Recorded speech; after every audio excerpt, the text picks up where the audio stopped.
ஆனால் மயிலாட் நான் அடிக்கடி அவர் சொல்லுவார், இது கோர்ட் ட்ராமா இல்லை. இன்டர்வியூவில் சொல்லும்போது இது கோர்ட் ட்ராமா, இது கோர்ட் ட்ராமாவா, கோர்ட்டை பற்றி இல்லை இல்லை மயிலாட் அது கிடையாது. எனக்கு வழி நடத்துவர் மாரி செல்வராஜ் அப்படின்னு சொல்லும்போது எங்கள் இயக்குனருக்கு நீங்கள் வழி நடத்துறது எனக்கு ரொம்ப சந்தோஷம். அந்த கேரக்டர் அப்படி தான் ஆடணும் அப்படின்னு சொல்லிட்டாங்க. ஸோ அதனால தான் அப்படி ஆடணும். அது 2 நாள் 1 நாள் எடுத்தாங்கண்ணே, அதுவே வச்சு ரொம்ப கஷ்டப்படுத்திட்டாங்க. உண்மையிலே சைக்கோ நீங்கள் இல்லை, உங்களை சுற்றி உள்ளவங்க தான் சைக்கோவாக இருக்காங்கன்றது அதுக்கப்புறம் எல்லாருக்கும் தெரிஞ்சது.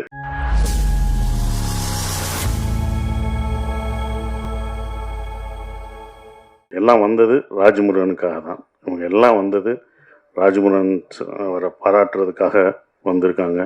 ஸோ அவங்க எல்லாத்துக்கும் நான் நன்றியை தெரிவிச்சுக்கிறேன்.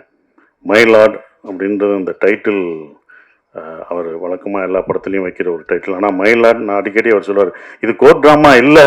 இன்டர்வியூவில் சொல்லும்போது இது கோர்ட் ட்ராமா, இது கோர்ட் ட்ராமாவா, கோர்ட்டை பற்றி இல்லை இல்லை மை லார்ட் அது கிடையாது. ஸோ அதை நான் சொல்லிடுறேன். மை லார்ட் அப்படின்றது இது கோர்ட் ட்ராமா கிடையாது. ஒரு 10 நிமிஷம் தான் கோர்ட் வரும். ஆனால் ஒரு அதிகாரத்தை தண்டிக்கக்கூடிய அதிகாரத்தை ஒரு கடைக்கோடி இருக்கிற ஒரு மனுஷனுக்கு கொடுத்தா அவன் என்ன பண்ணுவான், அவன் அதை வச்சுட்டு என்ன பண்ணுவான்னு சொல்கிறது தான் மயிலாடு. மயிலாடுன்றது அந்த கடைக்கோடி மனுஷனை, அந்த ஒரு நபர் முத்துச்சிற்பியை குறிக்கிற அந்த வார்த்தை தான் மயிலாடு. அதுதான் இந்த படத்துக்கான, இந்த டைட்டிலுக்கான ஒரு விளக்கமாக நான் நினைக்கிறேன். அப்படி தான் அதை வச்சுருக்கோம். ஸோ இதுதான் மயிலாடான ஒரு படம். முதல் வந்த எல்லா இயக்குநர்களுக்கு நன்றியை தெரிவிச்சுக்கிறேன். அப்புறம் எங்களுக்குள்ளே ஒரு போட்டி இருந்தது. பாலான ரொம்ப வந்ததுக்கு ரொம்ப நன்றினே. இன்னும் வருத்தமும் இருந்தது. என்னென்னா, நீங்கள் வரமாட்டீங்கன்னு நான் சொன்னேன் அவர்கிட்ட. பாலானனை கூப்பிட்றேன் அப்படின்னா, இல்லை வரமாட்டார், நீங்கள் எதுக்கு அவரை உங்களை தொந்தரவு பண்ணக்கூடாதுண்ணா, வேறு ஒன்றும் இல்லை, நீங்கள் தொந்தரவு பண்ணக்கூடாது அப்படின்னு சொன்னேன். இல்லை இல்லை வந்துட்டால் என்ன தருவீங்க, வந்துட்டால் நீங்கள் என்ன கேட்டாலும் தருவேன் அப்படின்னு வேறு சொன்னேன் நான். அப்புறம் வந்தவொடனே சந்தோஷப்படுறதா இல்லை வந்துட்டாரு என்ன கேட்க போகிறாரோ தெரியாது அப்படின்ற ஒரு இதில் இருந்தேன். நீங்கள் வந்து பாராட்டினதுக்கு ரொம்ப நன்றினே. அந்த டான்ஸை பற்றி சொன்னீங்க, அது சத்தியமாக நான் கொரியோகிராஃப் பண்ணதில்லை. கொரியோகிராஃப் சொன்னது ஏன்னா அது அந்த கேரக்டர் அப்படி தான் ஆடணும் அப்படின்னு சொல்லிட்டாங்க. ஸோ அதனால தான் அப்படி ஆடணும். அது 2 நாள் 1 நாள் எடுத்தாங்கண்ணே, அதுவே வச்சு ரொம்ப கஷ்டப்படுத்திட்டாங்க. முதல் டேக் ஓகே, எல்லாம் சிரித்து ஓகேன்னு அப்படின்ட்டோம். கடைசி டைரக்டர் வந்து ஓகேன்னு சொல்லிட்டு எல்லாம் கைதட்ட ஆரம்பிச்சிட்டோம். ஃபர்ஸ்ட் டேக்லேயே ஓகே பண்ணிட்டோம்டான்ட்டு. அதுக்கப்புறம் வந்து சொன்னார், இல்லை முத்துச்சிற்பி சிரிச்சிட்டான், அதனால் அவன் சிரிக்கக்கூடாது, சீரியஸாக பாடணும்னு மறுபடியும் எடுத்தாங்க. அது 1 நாள் ஆச்சு, மறுநாள் தான் அது ஓகே ஆச்சு. ஸோ அதுதான் அதுக்கு காரணம். இன்னொன்று என்ன சொல்லணும்னானே, இங்கே என்ன எல்லாம் வாழ்த்துனாங்க. இந்த வாழ்த்தெல்லாம் எனக்கு சேரக்கூடாதுனே, உங்களுக்கு தான் நான் சேரணும். நீங்கள் பார்த்து சந்தோஷப்படணும். முதல் நான் சேதுவில் நடித்தேன், ஒரு அசிஸ்டன்ட் டைரக்டராக வந்தேன். இந்த அசிஸ்டன்ட் டைரக்டர் இந்த வாழ்த்தெல்லாம் உங்களுக்கு நான் பெற்றுக் கொடுத்ததா நீங்கள் நினச்சிக்கணும். அது உங்களுக்கான வாழ்த்து தான். அது நான் இவ்வளோ தூரம் கொண்டு வந்தது.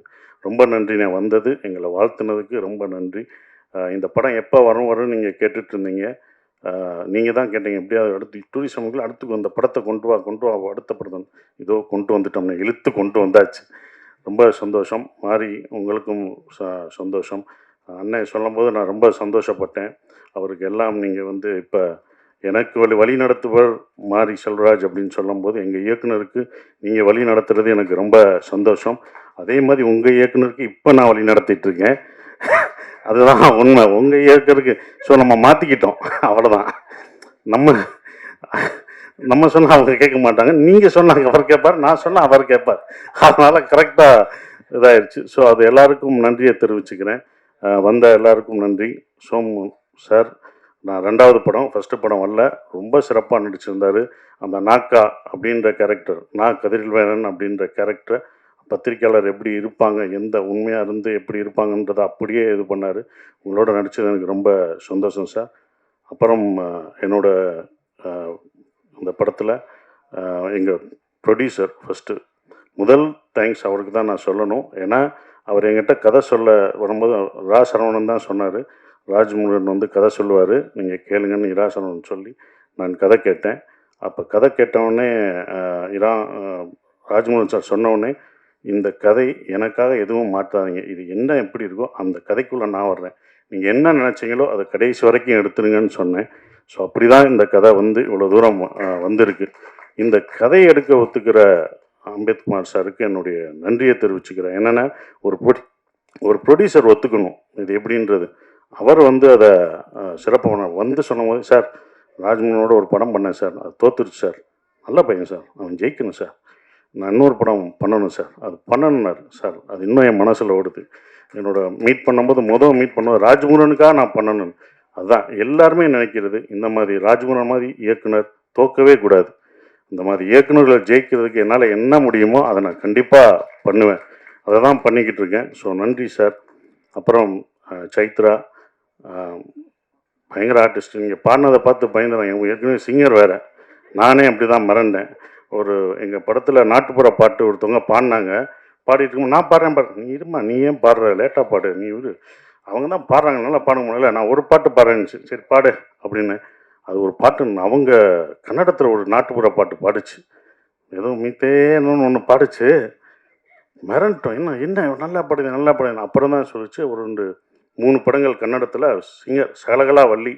நடிப்பு மட்டும் இல்லை, அவங்க டான்ஸு, பாட்டு, ஃபோட்டோகிராஃப் வேறு எல்லாமே பண்ணியிருக்காங்க. ஸோ உங்களோட நடித்தது எனக்கு ரொம்ப சந்தோஷம். நல்ல ஆர்டிஸ்ட். ஏன்னா டோபி பார்த்துட்டு நானும் ஒரு ரசிகன். அது நடித்தது ரொம்ப அதுவும் அந்த காதல் காட்சிகள் நல்லா நடிச்சிருக்கீங்க அப்படின்னு இப்போ லிங்குசாமி சார் சொன்னார். பிரமாதம் பண்ணுற எல்லாருமே சொல்கிறாங்கன்னா அதுக்கு காரணம் நீங்கள் தான். அது நல்லா வர்றதுக்கு நீங்களும் பண்ண ஒரு காரணம் தான். ரொம்ப நன்றி கெமி. நீங்களும் இந்த படத்தில் நடிச்சிருக்கீங்க. அந்த கேரக்டர் ரொம்ப நல்லா இருந்தது. ஸோ எல்லாருக்கும், இந்த பணியாற்றின எல்லாருக்கும் என் நன்றியை தெரிவிச்சுக்கிறேன். ஷான் ரோல்டன், யுகபாரதி சார், இவங்க 3 பேரும் டைரக்டரும் பண்ணும்போது 3 பேர் காம்பினேஷன் எப்போவுமே தப்பாது. நான் அவர்கிட்ட கேட்பேன், அவருக்கு மட்டும்தான் அந்த மாதிரி பாட்டு கேட்பீங்களா? இல்லை, அவர் தான் அப்படி கேட்குறாரு, அதனால் நான் போடுறேன்னு சொல்கிறாரு. ஷான், நம்ம நட்பு இன்னும் தொடர்ந்துக்கிட்டு தான் இருக்குது. நாங்கள் இன்னும் ஒவ்வொரு இதாக போய்கிட்டே இருக்கோம். போனது டூரிஸ்ட் ஃபேமிலிக்கு போனோம், அடுத்து இந்த இதில் எல்லா இன்டர்வியூவும் கலந்துக்கிட்டு இருக்கோம். ஸோ ரொம்ப சிறப்பாக இது பண்ணுறது. அப்புறம் எடிட்டர் அவருக்கு இது, அப்புறம் ரொம்ப சந்தோஷம் இருக்குது. அப்புறம் இன்னொன்று சொல்லணும்னா ராஜ்முருகன், கடைசியாக எங்கள் டைரக்டரு ராஜ்முருகன் நான் சொல்லும்போது எல்லாருமே வந்து, சார் அவர் சைக்கோ அப்படின்னு என்கிட்ட ஒருத்தர் சொன்னார்.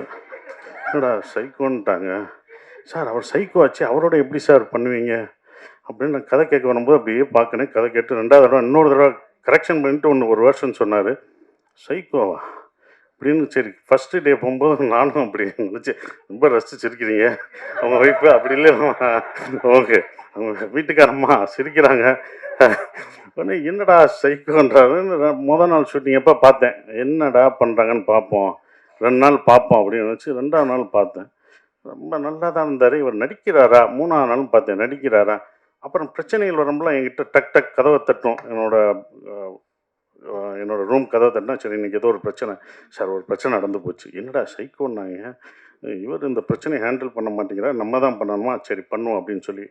ஏன்னா ஒரு கட்டத்தில் படம் நிற்கிற மாதிரி இருந்தது. ஏன்னா ஒரு ஆர்டிஸ்ட் நடிக்க வேண்டியது, அந்த ஆர்டிஸ்ட் நடிக்காதனால அது ஒரு மிஸ் அண்டர்ஸ்டாண்டிங்னால அந்த நடிகர் நடிக்க முடியாமல் போனும்போது நாங்கள் பேக்கப் ஆகி கிளம்ப வேண்டியதாக இருந்தது. யாரை கூப்பிடலாம், என்னடா ஆபத்துக்கு யார் இருந்தும்போது யாரை கூப்பிடலான்னு அப்புறம் தான் சொன்னேன். ஏங்க சோமு, நீங்கள் என்ன சொன்னாலும் கேட்பாரா அப்படின்னா, கடைசியாக வந்து சேர்ந்ததான் இல்லை கேட்பார். அந்த கேரக்டர் அவர் நடிக்க கேளுங்க, நீங்கள் கேட்டாங்கன்னா உடனே அடித்தார். சார் நான் ஃப்ரீயாக இருக்கேன், நீங்கள் உடனே வாங்க. அவர் கதையெல்லாம் சொல்லலை. இல்லைங்க, அவர் எல்லாமே சோமு வந்து எல்லா ஸ்கிரிப்டும் படிச்சுட்டு அதை 10 நாள் ஓட்டிட்டு அதுக்கப்புறம் தாங்க நடிக்க வருவார் அப்படின்னாப்புல. இல்லை நீங்கள் கேளுங்க, நமக்கு ஆபத்தாயிடுச்சுன்னு அப்புறம் ஃபோன் பண்ண உடனே வந்தார். அவர் கதை எதுவுமே கேட்கல, சோமு எதுவுமே கேட்கல, வந்து நடித்து என்னென்னு அங்கே டெவலப் பண்ணது தான். ஸோ ரொம்ப நன்றிங்க. ஏன்னா இந்த மாதிரி டேரக்டருக்கு நீங்கள் சப்போர்ட் பண்ணணுன்னு வந்ததுக்கு உங்களுக்கு நான் முதல் நன்றியே சொல்லணும். ரொம்ப இது பண்ணது. இப்படிப்பட்ட ஒரு சைக்கோன்னு முடித்தேன்ல, இந்த சைக்கோவோட நானும் இப்படி அமைதியாக இருக்கான்னு இந்த சைக்கோவோட நடித்தேன். ஆனால் எங்கேயுமே இல்லை, எல்லாம் தப்புன்னு தெரிஞ்சுது. அப்புறம் தான் படம் முடிஞ்சு நான் இந்த படத்தை பார்க்கும்போது தான் இந்த தமிழ் சினிமா மேலே அவர் எவ்வளோ சைக்கோவாக இருக்கார், இது இது இது தரமான படங்கள் கொடுக்குறதுல எவ்வளோ சைக்கோவாக இருக்கிறான்னு அதுக்கப்புறம் தான் தெரிஞ்சுக்கிட்டேன். உண்மையிலே சைக்கோ நீங்கள் இல்லை, உங்களை சுற்றி உள்ளவங்க தான் சைக்கோவாக இருக்காங்கன்றது அதுக்கப்புறம் எல்லாருக்கும் தெரிஞ்சது. அந்த சைக்கோவை திருத்துறதுக்கு ஒரு பாடுபடுறாருன்னு தெரியுது. நிச்சயம் வெற்றி பெறுவீங்க. நாங்கள் அடுத்த இந்த படம் கதை சொல்லும் போதே நான் வந்து அடுத்து ஒரு படம் அவருக்கு நான் பண்ண போகிறேன். இன்னொரு படம், அடுத்த படம். ஏன்னா இந்த படம் பண்ணும்போதே ஒரு கதை சொன்னார், அந்த கதையை நான் ஓகே பண்ணிட்டேன்.